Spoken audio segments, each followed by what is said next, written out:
Velkommen tilbage til Settlers of Catan på dansk. Du er landet her hos mig, Brabzino, til et dejligt spil Catan. Og her er brættet, som vi skal spille på i dag.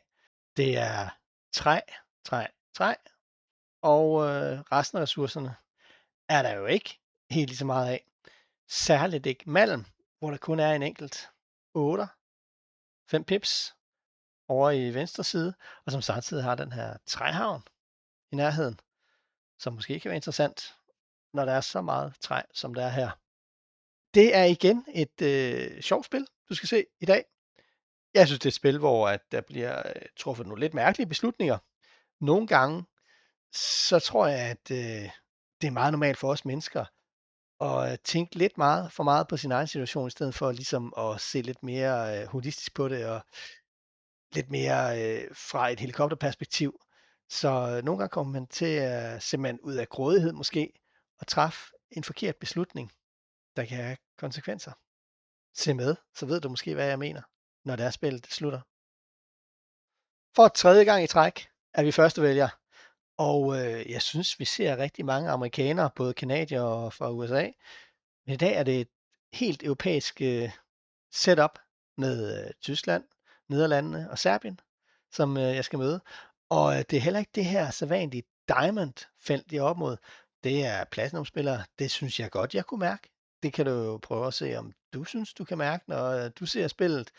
Jeg synes ikke, at niveauet umiddelbart virkede lige så højt som mange andre gange, når jeg har spillet på det seneste, hvor det typisk er de her diamond-spillere, jeg møder.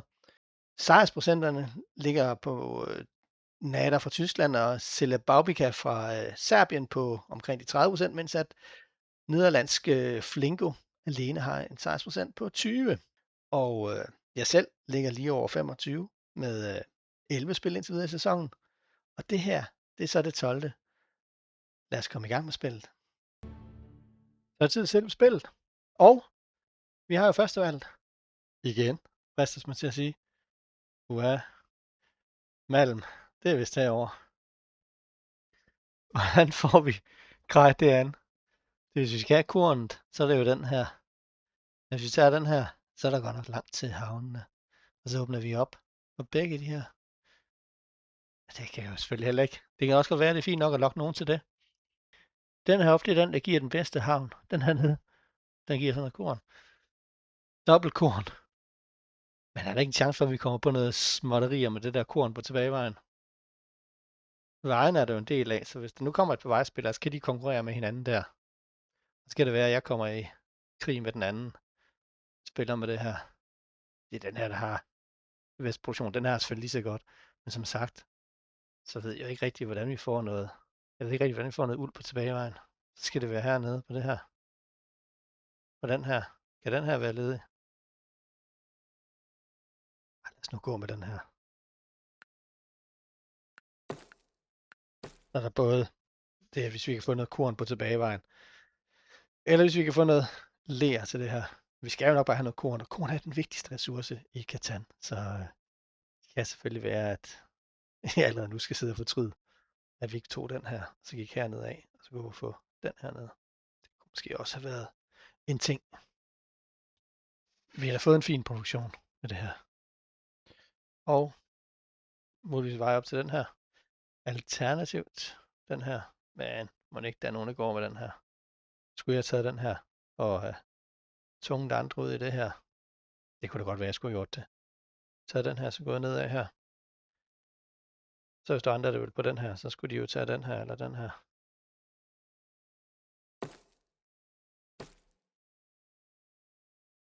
Der var en vejspiller. Nada.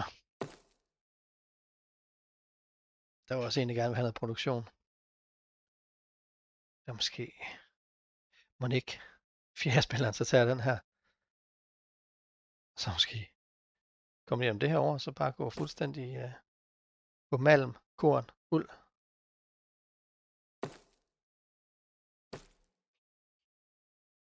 Så måske noget træ til træhavnen. Eller den her. Så vil den her nok alligevel være bedre, trods alt. Og så en vej. Startende vej. Indad. Ja. Grådigt. Den her. Eller den her. Skal vi have noget korn på en eller anden måde?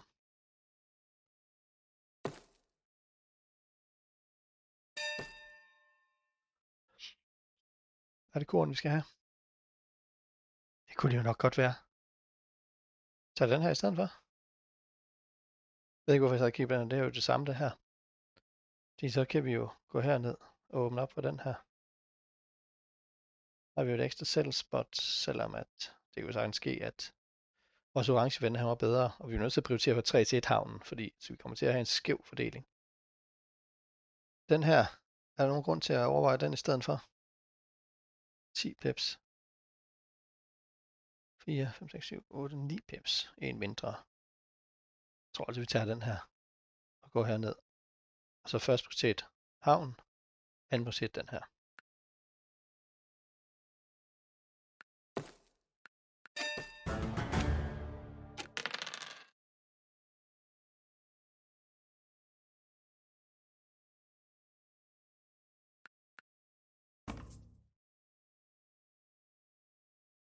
Nogen der kunne tænke sig noget sten. Kommer ikke til at give dig mere.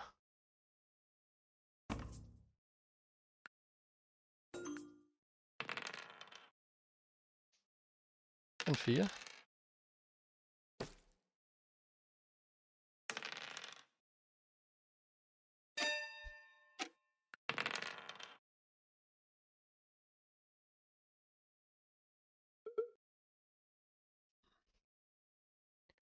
Det var nok en træls hånd, fordi jeg tror altså ikke, vi får handlet noget som helst ud af den.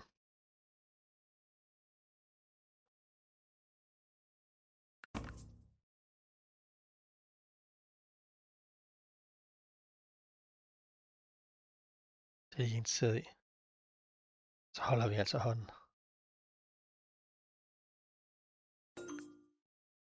Vi tager en chance.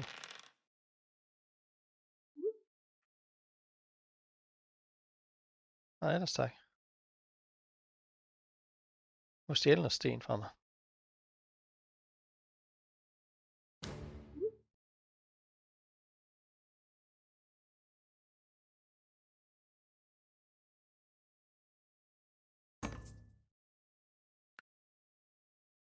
Så er der nok nogen, der havde råbt højt.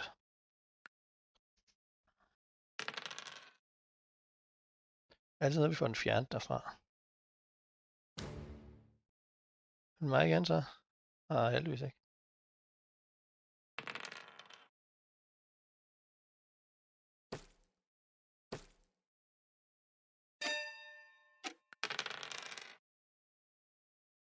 Hold da.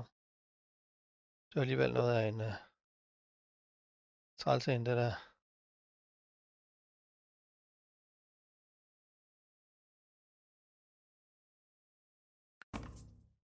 Vi skal have den der op, så jeg må jo blive nødt til at gøre det her.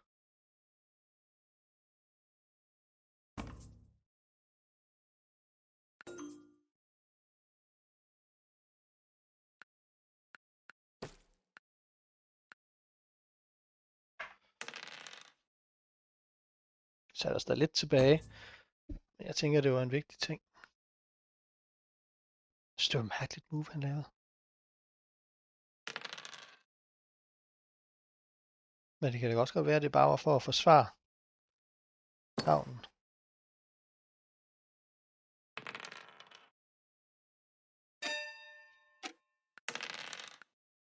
Det er jo bare, fordi han vil sikre sig træhavnen.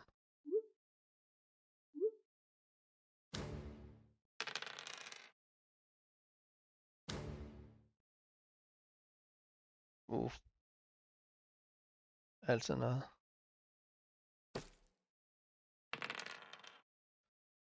Sikkert, at vi får nogle guld lige nu.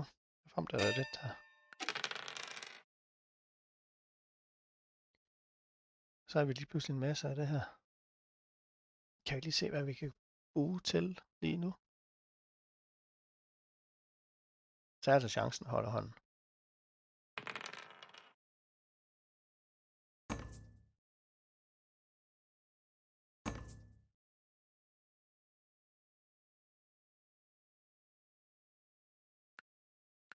Altså ikke det der.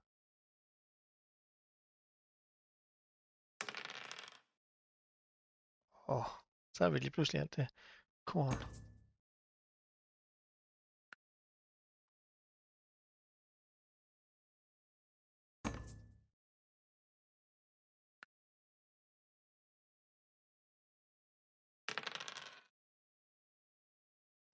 Så vi kan få noget af det der ler ud af nogle af dem, selvom de skal jo nok bruge det alle sammen. Han skal bruge sig selv, han skal bruge sig selv, han skal bruge sig selv.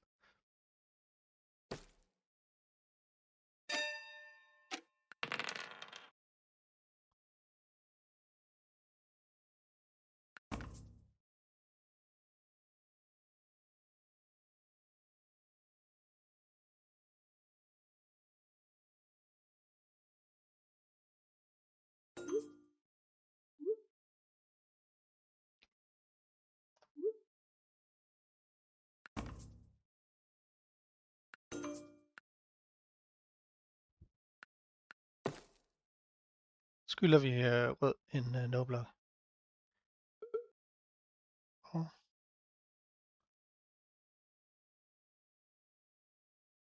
Er det her helt tosset for at få et udviklingskort?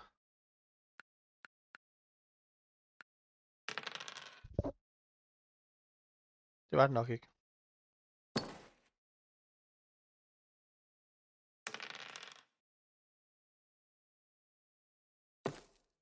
Altid fristende at bruge de her Monopolies. Min tilgang til at spille, det er, tag det med ro.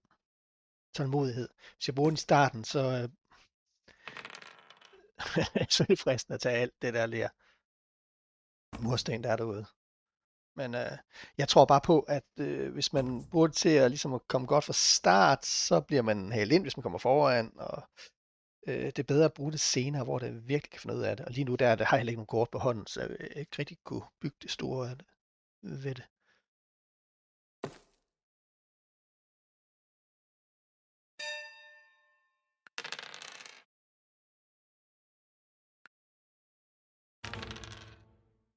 Fin syver der. Ikke mindst for at få den fjernet derfra.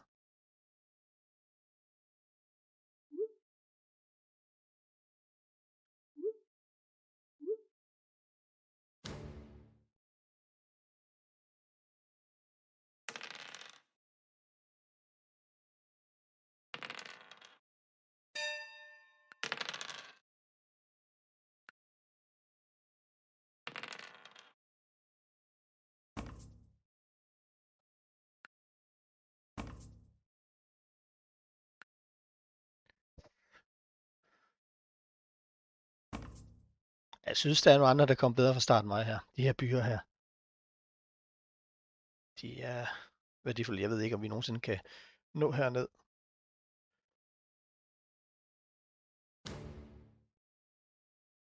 Ouch.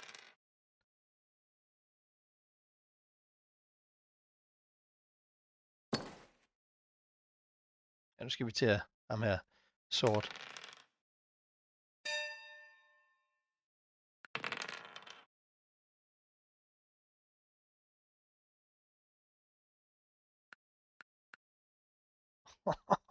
nej. Det er jo grusomt, det der. Over på sort med den. Jeg kan selvfølgelig speede lidt op, at vi skal bruge den lidt tidligere.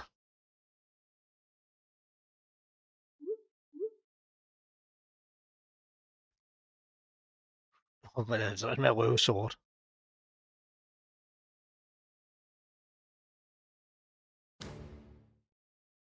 Altså hvis han begynder at røve andre end sort, så må han jo, tænker han sig ikke om.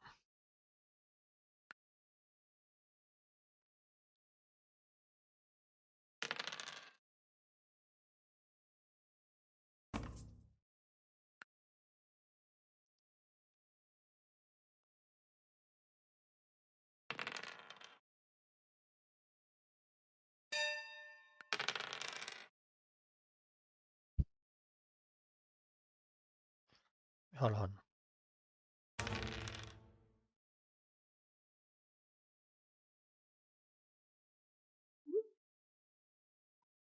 Altså, du er nødt til at tage sort.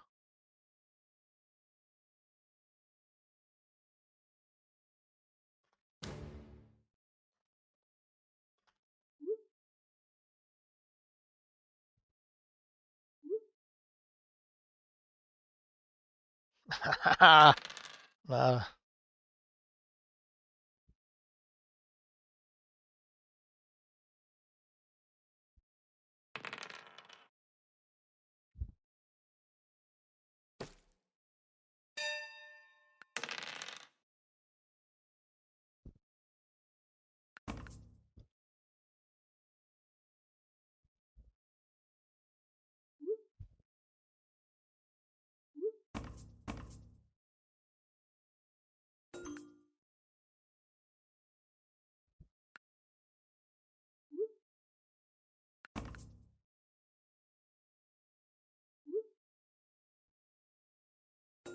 Det her, så vi skal sætte den her.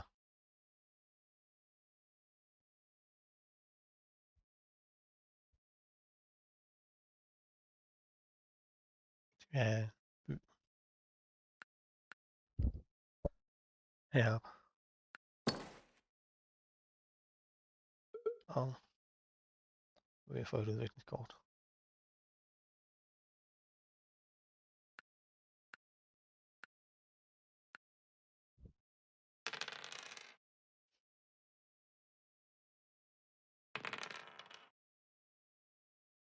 Og et meget, meget dårligt træk før.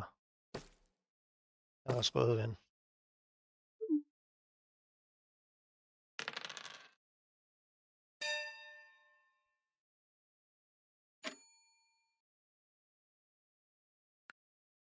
Jeg lukkede ned for hans korn.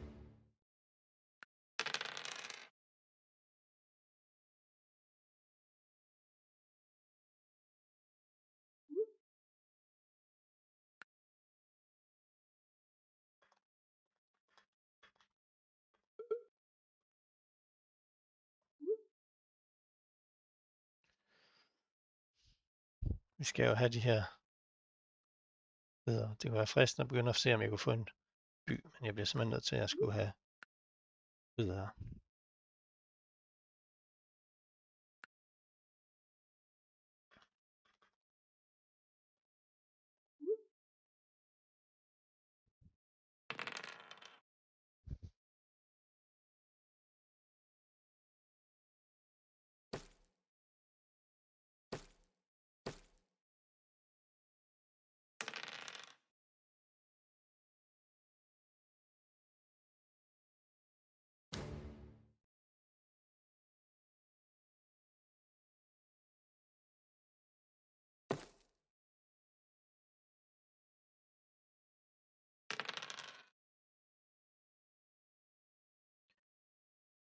Der er jo sikkert snart sejren også.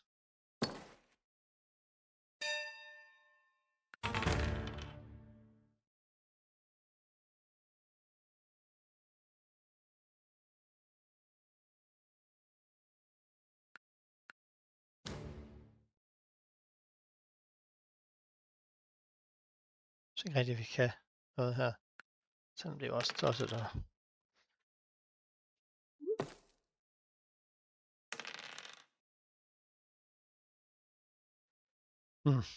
Ja, det bliver svært at stoppe.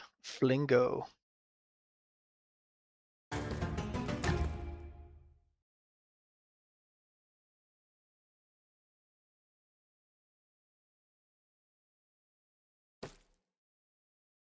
Hold op. 10 point.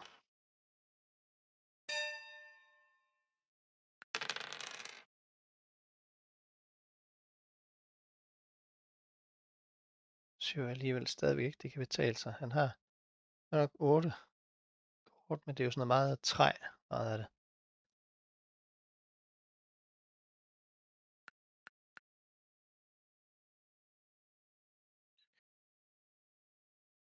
Men det bliver jo næsten nødt til alligevel. Der fik han mere. Det er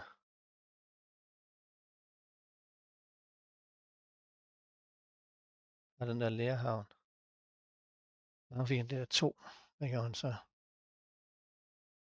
Så byttede han dem. 2.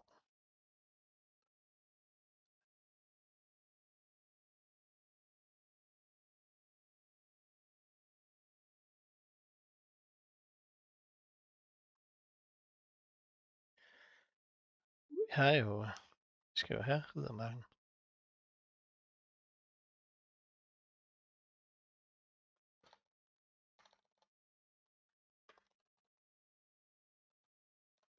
Doesn't help much though. Hvad har vi egentlig? Vi har en ridder der. Skal vi have flere af de der? Så har vi de ridder, vi skal bruge der.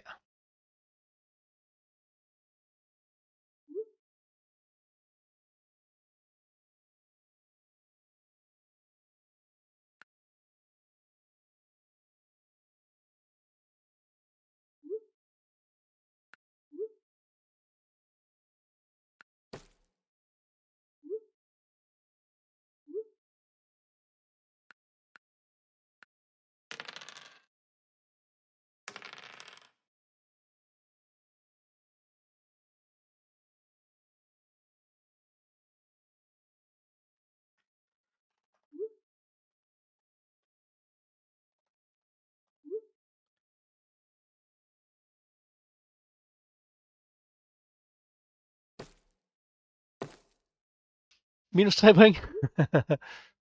Det var en tamt spil. Jeg ved ikke, hvad rød han tænkte på. Han kunne også undgået at blive pløjet her, tror jeg, hvis han havde stoppet sort. Jeg ved ikke, hvad jeg skal sige. Jo, jeg skal sige, at der er flere, eller der er i hvert fald en, der har skrevet, at han godt kan lide gennemgang af de her statistikker til sidst. Og jeg kan se, der er 5 tommelfinger op. Et victory point her. For 4. anden plads. Dice stats. Nej, træerne rullede slet ikke. Hvad havde vi? Hvad havde vi? 4, 5, 8, 10, 11. 4, 5, 8, 10, 11. 4, 5, 8, 10, 11. Ja, det skal vi jo ikke brokke os over. På nogen som helst måde. Men ja. Ressourcerne her. Altså, igen ikke, vi fik jo malm, men vi fik det jo i klumper i starten. Og så dengang vi pludselig sad med en masse korn, så havde vi ikke mere malm tilbage. 2 monopolies. Det er jo selvfølgelig fint. Jeg vil egentlig gerne have haft en i stedet for. Ja, vi var da en af de 2, der fik noget handel igen.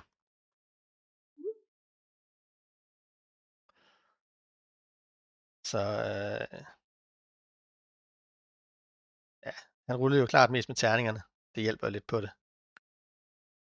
Men jeg synes altså også, det her move her, hvor han gik hele vejen herop, og jeg tænkte, hold op, er du ude på at tage min 3-1-havn? Det kan godt være, at det bare var hans måde at sige på, jeg skal have den her, men det fik mig i hvert fald til at reagere. Nå. Der kommer en ny dag og et nyt spil, og jeg skal selvfølgelig takke dig for, at du har set med, og du må gerne give mig et like, og du må også gerne abonnere, og du må også gerne trykke videre på den video, der lige nu er over i siden. Så kan du se en video mere, og det kan være, at det går mig bedre i det spil, ligesom det kommer til at gå mig bedre i næste spil, som du ser. Tusind tak, fordi du så med, og tusind tak for spillet til dig, Flinko, hvis du stadig ser med. Godt spillet, min ven. Jeg slår dig næste gang.